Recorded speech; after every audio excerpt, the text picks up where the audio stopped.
So now the law of my mind is like a yield sign. It will yield to oncoming traffic. When you see a yield sign, you don't have to stop. You just have to take a back seat to the heavier traffic.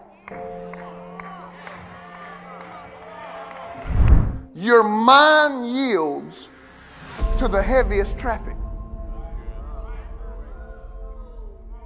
You don't believe me? Romans 8 verse 5.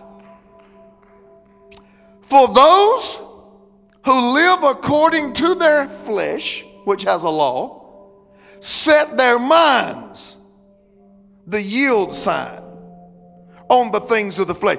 So in other words, those who keep putting flesh seed in their ground, their mind will yield to that dominance and say, have your way. Flesh, you have the right of way because your traffic is so heavy. That music is so heavy. This environment is so heavy. This table full of gossip is so heavy. These activities that I involve myself in are so heavy.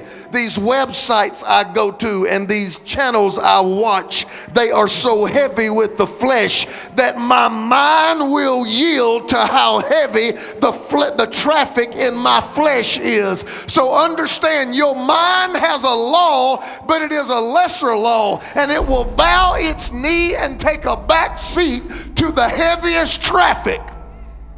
Why am I talking to you about all those things?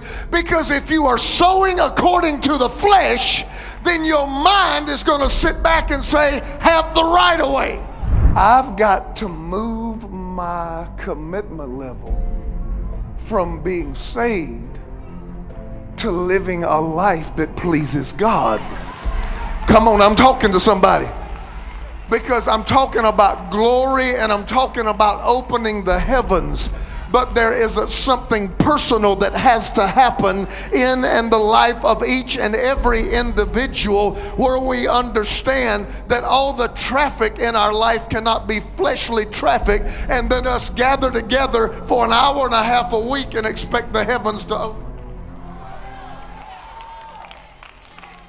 So my mind yields to the heaviest traffic. So it is my responsibility to create more godly traffic in my life than I have flesh traffic. Some of the flesh traffic I can't do nothing about. Some of you got fleshy people that work around you. Some of you got fleshy people that are in your family. Some of you got fleshy people that live in your house. Some of you got some flesh that you can't get away from. But if you have taken the responsibility to create prayerful traffic, to create word traffic, to create teaching traffic, to create program traffic, to create musical traffic, to create traffic which your mind will sit back and say, I am being overwhelmed with godly traffic.